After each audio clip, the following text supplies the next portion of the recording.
Tout ceci est en fait le résultat d'une évolution qui a pris plusieurs siècles.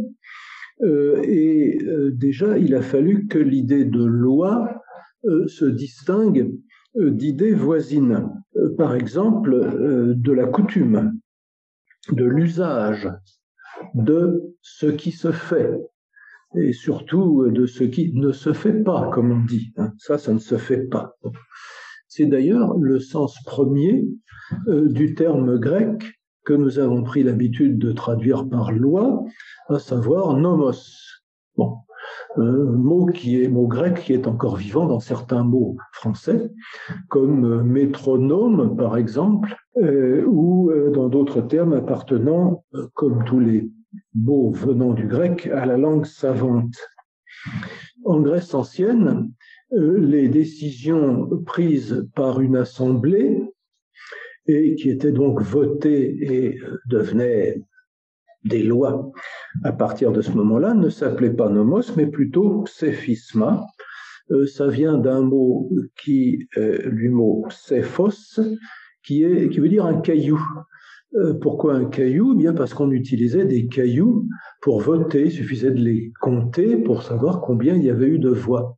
Un petit peu comme maintenant dans certains clubs britanniques, on peut mettre des boules blanches si l'on accepte un nouveau membre ou une boule noire si on n'en veut pas, d'où l'expression blackboulé. Quand on est blackboulé, bon, ça veut dire qu'on n'est pas accepté, puisqu'on a eu trop de boules noires. La loi se distingue également de la tradition, une tradition qui est en principe sans origine datable, bien que souvent ce qui passe pour une tradition ancestrale s'avère avoir eu une origine que l'historien peut dater, historien qui prendra alors un malin plaisir à crever la baudruche de ce qui passe habituellement pour une tradition que l'on a toujours faite, dont on ne sait pas l'origine. Bien.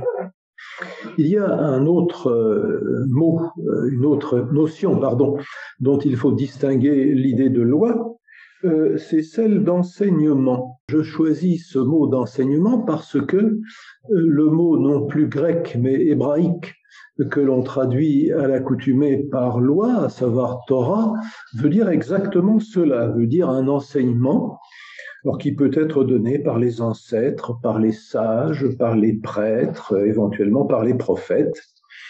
Par les prêtres lorsqu'il s'agit d'écrire la juste manière d'accomplir un rite, quel animal faut-il sacrifier, comment faut-il le faire, etc. Ou lorsqu'il s'agit de raconter le mythe, l'histoire divine qui explique l'origine du culte dans un sanctuaire déterminé. Donc, même si nous distinguons l'idée de loi comme décision prise par un groupe d'hommes détenant une autorité ayant décidé par un vote majoritaire de la mettre en œuvre, de la mettre en vigueur, eh bien, cette conception, comme je l'ai dit tout à l'heure, est finalement assez récente. Et en revanche, l'idée de loi divine, qui pour nous appartient, disons, au magasin des accessoires révolus, a une histoire extrêmement ancienne, et beaucoup plus ancienne que celle des lois telles que nous les comprenons, des lois donc purement humaines. Cette idée de loi divine existe, disais-je, depuis des millénaires, mais elle se décline de façon différente selon que l'on se trouve dans le monde grec ou dans le monde de la Bible hébraïque, ce que l'on appelle l'Ancien Testament. Je nomme ainsi les deux sources principales qui alimentent la culture européenne. Pas seulement d'ailleurs la culture européenne, mais qui l'alimentent en tout cas de manière considérable et visible si l'on se donne un peu la peine de réfléchir. Ils ont été nommés tout à l'heure lorsque il a été dit que je donnais aussi une place à l'expérience romaine, puisque c'est finalement Rome qui nous a transmis aussi bien l'héritage grec que l'héritage biblique. Loi divine, c'est bien joli, mais ça suppose une certaine notion du divin. Qu'est-ce qui est divin et donc qu'est-ce que l'on peut appeler un Dieu? De quel genre de Dieu s'agit-il? Or, justement, nous allons voir que la notion du divin qui est à l'œuvre dans la notion grecque d'une loi divine et celle qui est à l'œuvre dans la notion biblique puis chrétienne de la loi divine n'est pas tout à fait la même, pour dire le moins. Je vais devoir aussi faire intervenir un troisième facteur entre Dieu, le divin, et l'homme, entre le divin et l'humain, ça sera l'idée de nature. Et vous allez voir pourquoi elle joue ici un rôle clé. Alors commençons par la Grèce. Et commençons par la représentation que les Grecs se font du divin. Or, je dis que si les dieux peuvent se manifester d'une manière ou d'une autre, à un moment ou à un autre, ils le font quasiment à tout bout de champ dans l'Iliade et dans l'Odyssée, donc dans les deux textes les plus anciens que nous possédions dans cette langue. Eh bien, le divin lui-même, les phénomènes que l'on peut qualifier de divins, se trouvent à peu près partout. Le divin est partout et il est manifeste. Si je puis dire, les dieux font partie du paysage. Ce sont, pour citer quelques poèmes bien connus, les dieux de la Grèce. Les dieux de la Grèce, c'est-à-dire les dieux qui font partie du paysage grec, d'une certaine façon, qui sont, d'une certaine manière, enfin, à leur manière évidemment, qui n'est pas celle des autres réalités, mais ils sont aussi manifestes que ne l'est le mont Olympe, sur lequel le mythe explique qu'il réside. Bien. Si les dieux sont manifestes, il n'est pas nécessaire de croire en eux. Les Grecs ne croyaient pas en leurs dieux, en ce sens qu'ils n'avaient pas besoin d'effectuer un acte de foi. Le livre du célèbre philologue allemand Wilamowitz, qui s'appelle « La foi des Hellènes », est faux, à commencer par son titre. Il n'y a pas de foi grecque. Il y a, si je puis dire, une constatation du divin. Il y a du divin. J'en donne deux signes, si vous voulez, parce que, comme toujours, les présupposés les plus fondamentaux d'une culture n'apparaissent que très rarement au langage, puisqu'ils font tellement de soi, on n'a pas besoin d'en parler. Eh bien, dans Homère, dans l'Odyssée, dans les deux premiers livres de l'Odyssée, à deux reprises, il est dit que les rumeurs viennent de Zeus. Les rumeurs, qu'est-ce que c'est? Ce sont des vérités, peut-être des vérités alternatives, pour parler comme M. Trump, mais ce sont des vérités dont on ignore l'origine. Qui a lancé une rumeur? Impossible. Eh bien, le venir de Zeus, cela veut dire ne pas avoir d'origine, ou en tout cas ne pas avoir d'origine assignable, ne pas avoir un endroit où on puisse dire tiens, c'est de là que c'est venu. Hésiode, qui écrivait sans doute à peu près un siècle et demi après le ou les auteurs que l'on connaît sous le nom de Homère, là aussi il faut nuancer, l'Odyssée est sans doute bien plus tardif que l'Iliade. Peu importe, en tout cas, Hésiode, dans les Travaux et les Jours, qui est une sorte de traité d'agriculture, enfin, et de traité de vie paysanne, de recueil de conseils pour les paysans, eh bien, la rumeur est elle-même une déesse. Elle partage avec le divin, eh bien, ce mode de présence tel qu'on ne peut pas dire d'où ça vient, on ne peut pas dire où c'est né, on ne peut pas dire qui a lancé, en l'occurrence, une rumeur. Et c'est cela que, dit-il, une rumeur ne peut jamais totalement disparaître, une rumeur que beaucoup de gens reprennent. En effet, elle est elle aussi une sorte de Dieu. Bien. Ou de déesse. Hein. Le mot théos peut être du masculin ou du féminin en grec ancien. Alors c'est dans les Travaux et les Jours, si vous voulez y regarder, c'est au vers 763 et 764.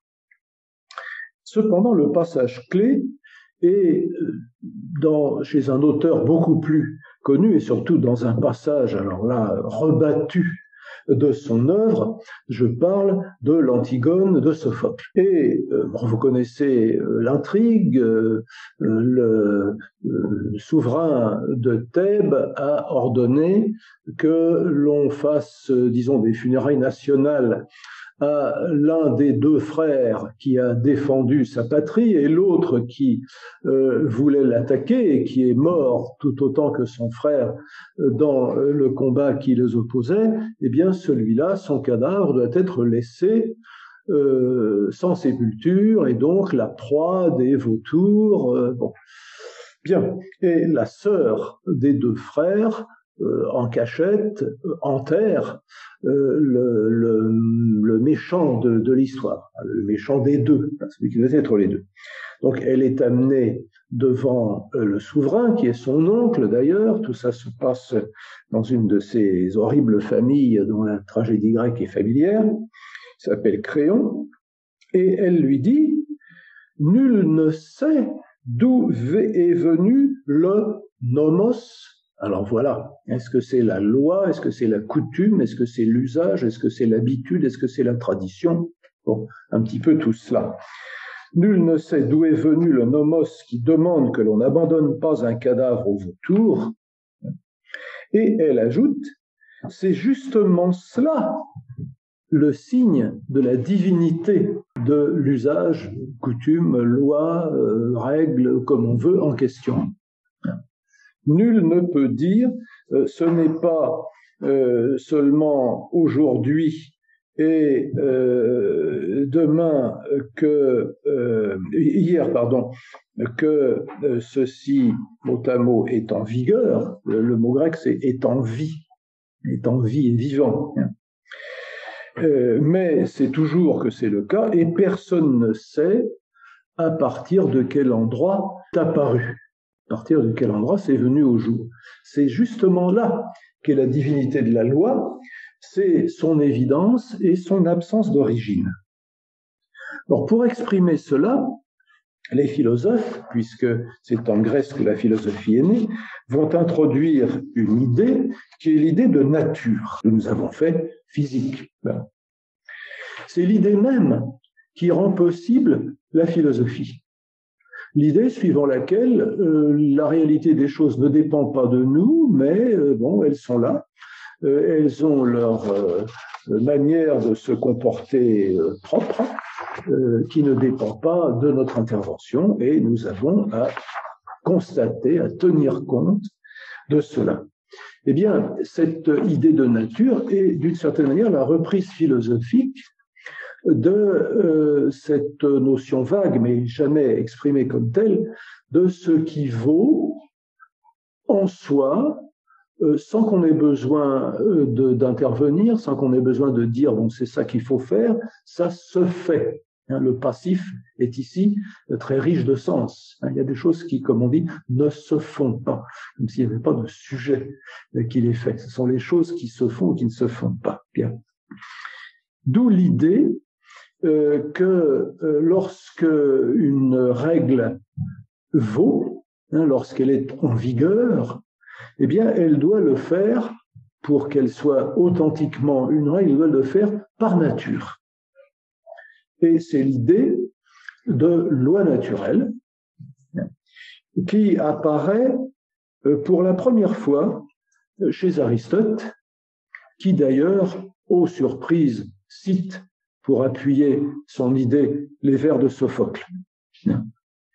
Alors il le fait non pas dans une œuvre de politique ou de morale, mais dans son traité de rhétorique.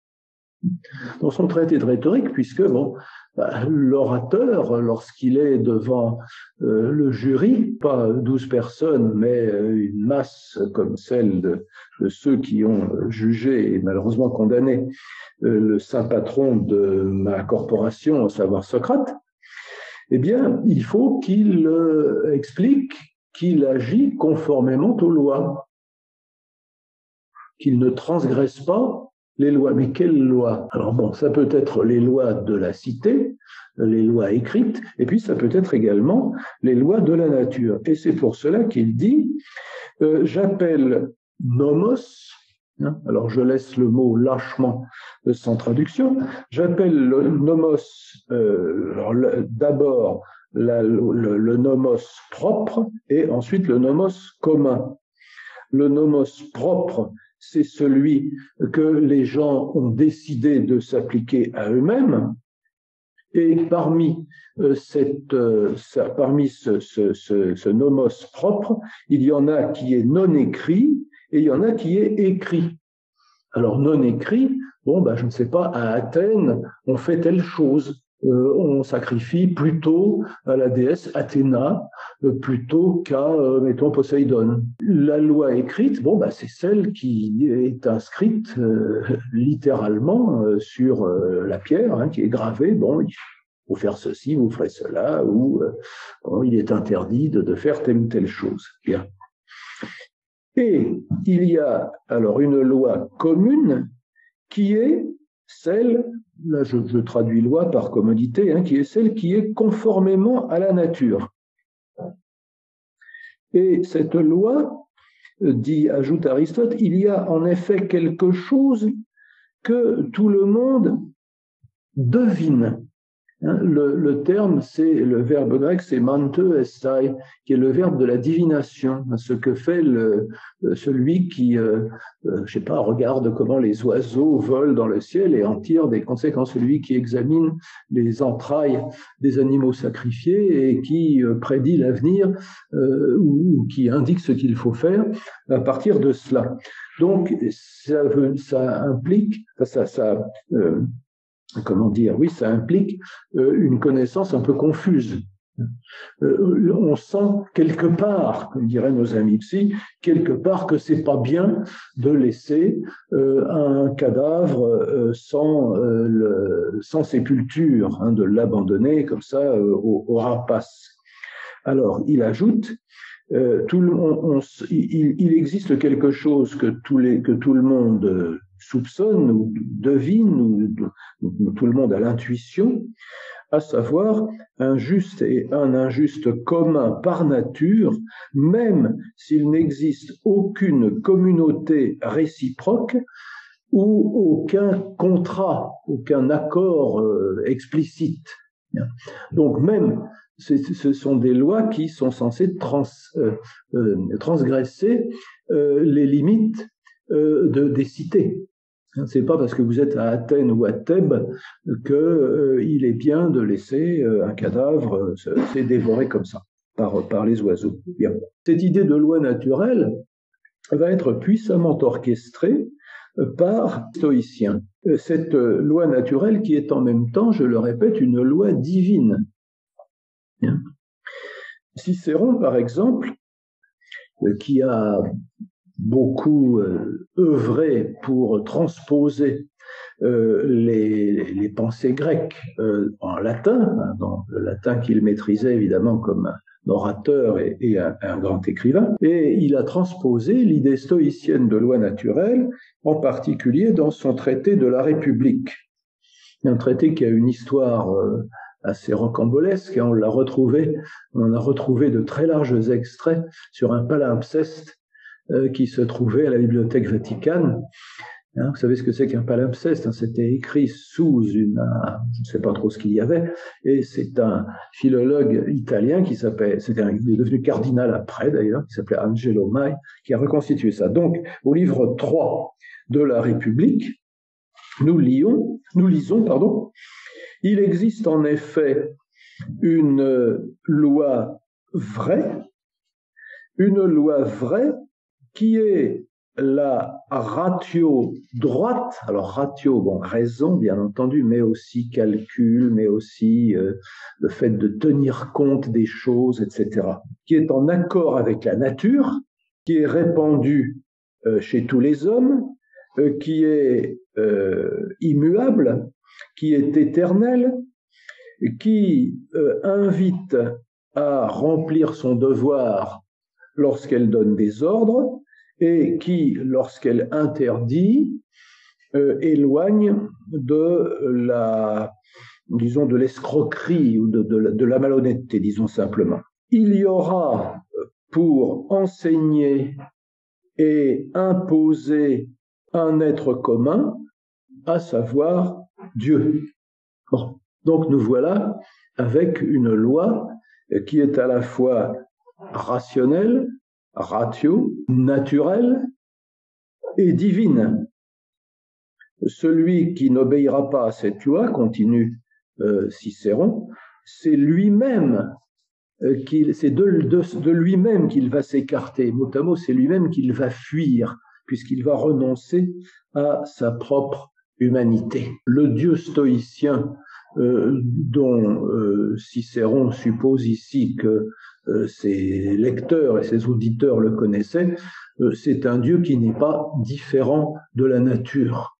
C'est un Dieu qui, comment dire, se crée soi-même. C'est peut-être le feu originel d'où provient tout ce qui est. Voilà donc là où nous en étions, si je puis dire, dans le paganisme, en tout cas dans un des aspects du paganisme, celui qui a été fécond, si je puis dire, celui qui a dominé le champ de la pensée au moment de l'apparition du christianisme. Mais le christianisme se nourrit également de la religion d'Israël.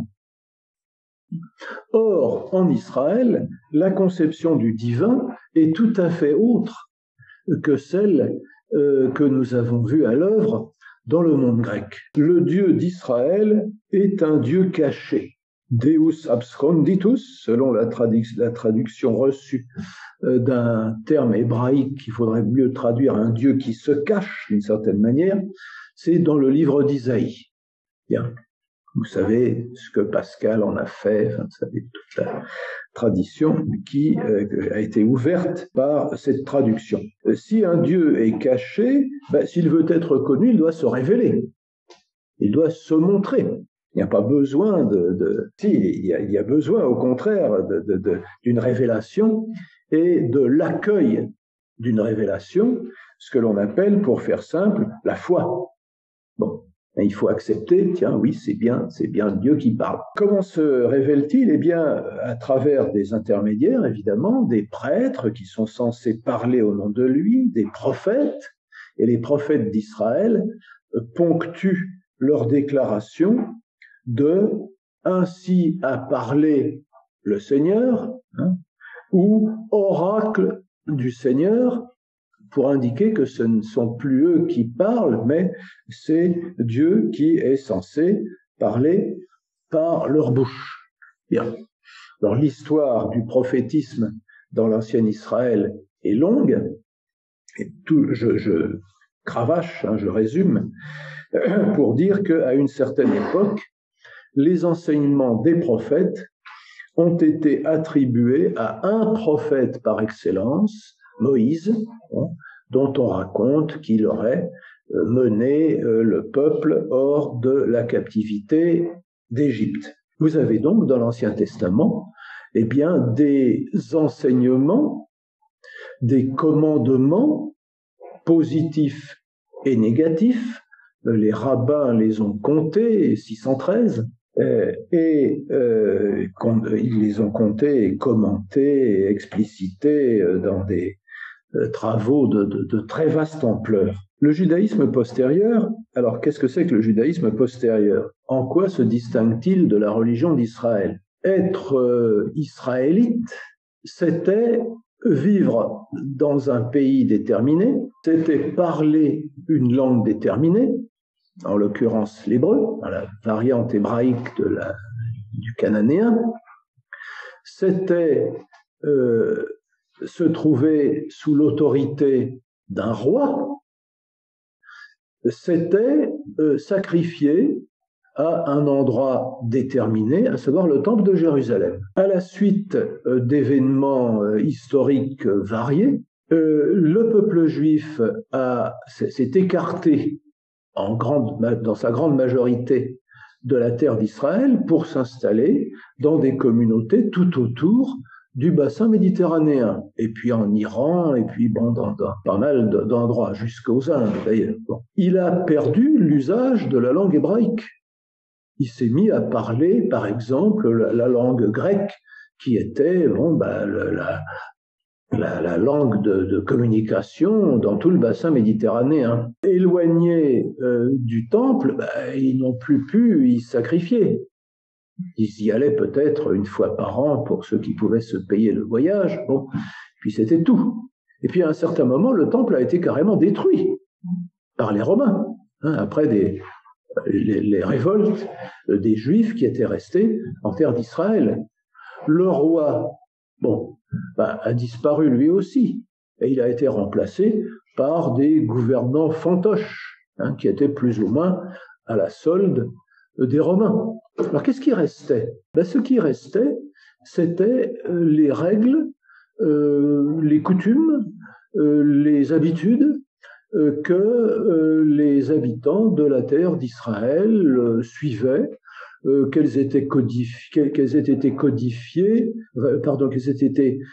écrites ou non. Bon. Alors, ce qui a été écrit, a formé la loi de Moïse, la Torah, les 5 livres de ce que l'on appelle le Pentateuque, si j'ose pléonasme, puisque Pentateuque, ça veut dire 5 livres en grec. L'unique facteur d'identité du peuple juif, qui n'avait plus de roi, qui n'avait plus de langue, qui n'avait plus de pays, qui n'avait plus de temple, c'était la Torah, qui est devenue, alors pour prendre l'expression d'un poète juif bien postérieur, Heinrich Heine, du 19e siècle, de langue allemande, la Torah est devenue la patrie portative du juif. La patrie portative, c'est assez joli comme expression. Il fallait être poète pour trouver ça. Bien. Alors c'est une patrie portative, donc qui va permettre d'une certaine manière d'habiter non plus sur la terre d'Israël, mais d'habiter dans la volonté de Dieu, volonté qui devra être suivie dans ses moindres prescriptions. Il va donc falloir que les commandements soient interprétés d'une manière tellement rigoureuse et tellement précise qu'ils vont devenir capables de réglementer la totalité de la vie humaine. C'est pourquoi ? Parce que la vie humaine devra être sanctifiée tout entière, rendue tout entière conforme à la volonté de Dieu. Il va y avoir une bonne manière de se nourrir, une bonne manière de s'habiller, une bonne manière de soigner telle ou telle maladie, la lèpre par exemple, il y a beaucoup de choses là-dessus dans le Pentateuque. Bon, il va y avoir une sorte de réglementation, de démarche à suivre, c'est ce que dit le terme hébraïque halacha, de démarche à suivre pour pouvoir être en accord avec la volonté de Dieu. À la fin du livre de Zacharie, le dernier prophète, l'avant-dernier prophète avant Malachie, tout à la fin de son livre, il y a une sorte de rêve d'un futur, une sorte d'utopie, si vous voulez. Il dit que les clochettes des chevaux, les grelots des chevaux, auront l'inscription « consacrée au Seigneur ». C'est le rêve d'une totale consécration de la vie humaine réalisée par l'obéissance au commandement. Là, il me faut parler très rapidement de l'islam qui se replace dans le sillage du judaïsme rabbinique, c'est-à-dire celui dont je viens de parler, le judaïsme de la loi, puisque lui aussi prêche une voie, une démarche à suivre. Alors ça ne se dit plus halacha en hébreu, mais sharia en arabe, qui assurera la conformité à la volonté de Dieu et donc le salut éternel, enfin le paradis si vous préférez, du croyant. Les formes de la charia peuvent varier. Ça, c'est quelque chose que l'on entend constamment. Il n'y a pas une charia, il y a des formes de la charia, c'est parfaitement exact. Mais il reste une idée fondamentale, c'est que le seul législateur légitime, c'est Dieu. Les dispositions qui peuvent être prises par une autorité humaine, que ce soit un parlement ou un numéro un quelconque, un dictateur, un roi, n'importe quoi, bon, ne sont pas dotés de la légitimité que possède la loi divine. Et d'ailleurs, on évite de les appeler des lois, on appelle ça des arrangements, des mises en ordre, bon, enfin, de toute façon, il faut que ça soit secondaire par rapport à la loi que seul Dieu peut donner, et il la donne dans deux sources. D'abord dans le Coran, qui comporte finalement assez peu de dispositions proprement législatives. Il y a du droit pénal, il y a du droit successoral, l'héritage, il y a du droit de la famille, sur les règles du mariage, des choses de ce genre-là, et c'est tout. Alors pour le reste, eh bien, on a recours aux déclarations et aux faits et gestes, au comportement de Mahomet que le Coran lui-même nomme le bel exemple. Le bel exemple, donc l'exemple à suivre, ce que Mahomet a fait ne peut pas être mauvais, ce qu'il a dit ne peut pas être faux, si, bien entendu, ce qu'il a dit et fait est transmis par une chaîne de transmetteurs solides, de manière à ce qu'on ne lui attribue pas n'importe quoi. Le christianisme. Donc, vous avez vu qu'il y a de la loi divine en Grèce, dans la Bible hébraïque, en ancien Israël, dans le judaïsme rabbinique et dans l'islam. Qu'en est-il du christianisme? Eh bien, déjà, par rapport à la Bible hébraïque, il garde des préceptes de l'ancienne alliance uniquement les préceptes moraux, en gros les 10 commandements. Alors attention, le reste, les 603 autres commandements, n'est pas abrogé et remplacé par d'autres dispositions.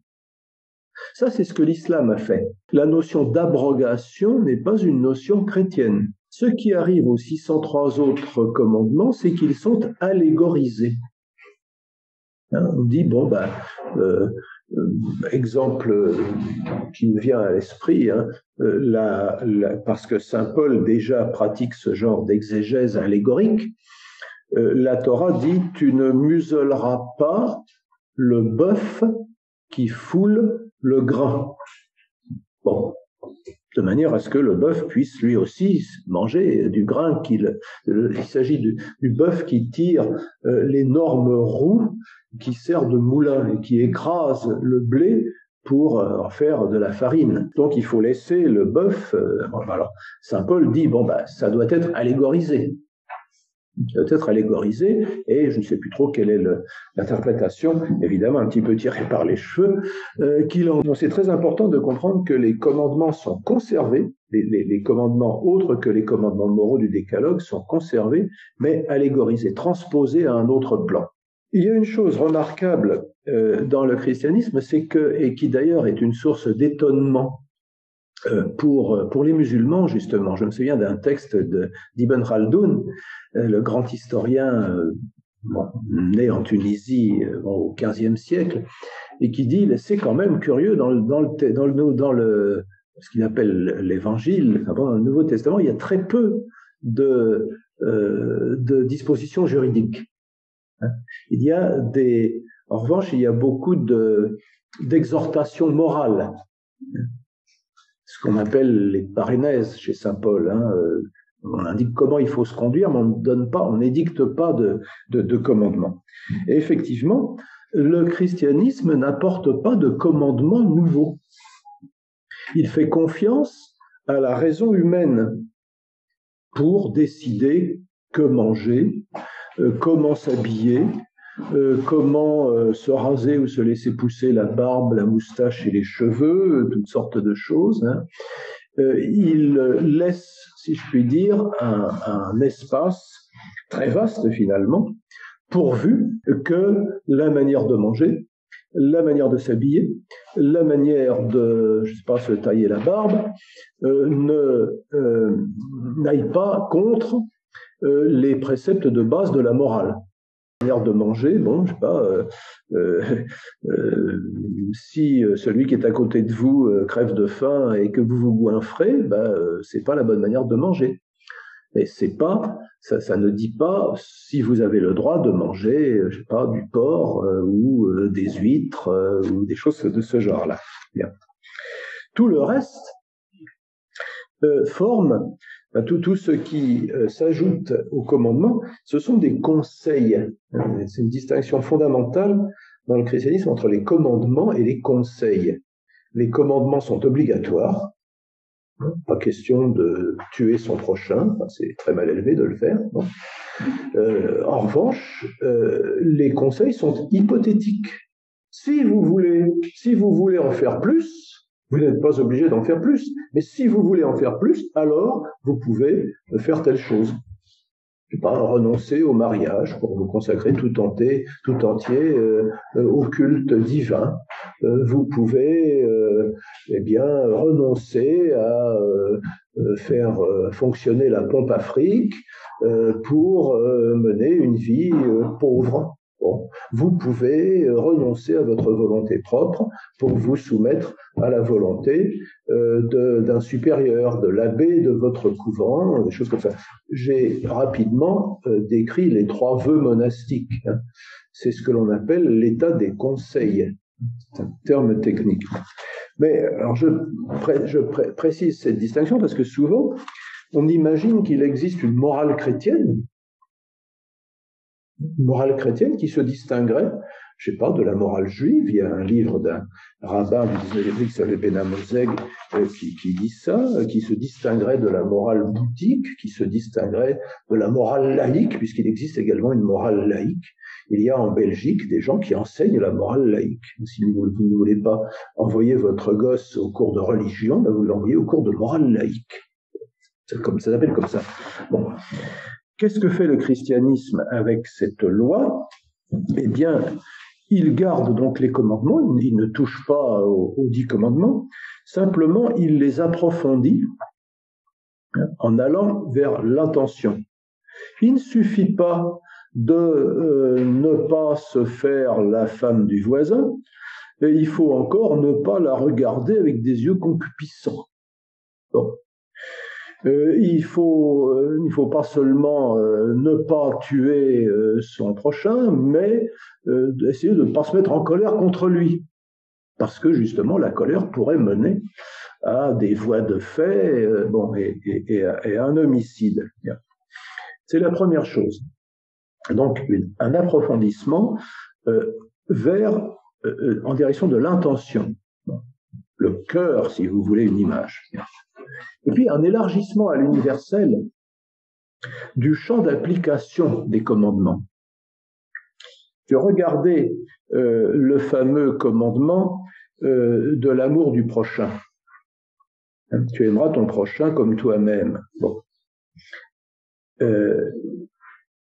Ça se trouve, comme vous le savez, dans l'Ancien Testament. Ça se trouve dans la Torah. C'est dans le Lévitique. Je n'ai jamais su si c'était chapitre 19, verset 17 ou chapitre 17, verset 19. C'est comme ça. J'ai pas eu le temps de vérifier. Moi, j'ai mis 19, 17, mais j'en suis pas sûr. Bien. Le Lévitique dit « Tu aimeras ton prochain comme toi-même ». Bien. L'hébreu n'a pas de pronom réciproque, l'un l'autre. En revanche, le grec en a. Donc, quand vous traduisez « Tu aimeras ton prochain comme toi-même », ça devient « Aimez-vous les uns les autres ». C'est la même idée.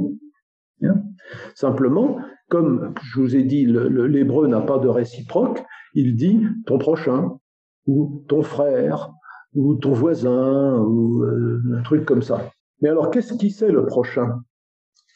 Dans le contexte, on voit très bien qu'il s'agit du membre du même peuple, du contribule, celui qui fait partie de la même tribu. Et finalement, lorsque le Lévitique a été rédigé, je ne sais pas trop exactement quand, lorsque ce commandement y a été inscrit, on reste au niveau de la morale mafieuse. C'est triste à dire, hein. Dans le milieu, il faut être entre dur, il faut être régulier. Bon, mais alors envers les caves, tous les coups sont permis. Hein? Entre gitans, il n'est pas question d'être malhonnête. Mais on peut voler les poulets des gadjos. Dans la mafia, même chose, hein, respect envers le parrain, mais bon, pizzo pour les autres. On demande le pizzo aux autres. Bien. Pour le christianisme, et ça c'est quand même une nouveauté, tout homme est mon prochain. Tout homme. Même celui que j'aime pas trop. Les règles du décalogue, donc c'est les seules que le christianisme garde telles quelles, eh bien elles sont les conditions de survie d'une société humaine. Une société à l'intérieur de laquelle on pourrait s'entrégorger, s'entrevoler et s'entrecocufier, ne serait pas vivable.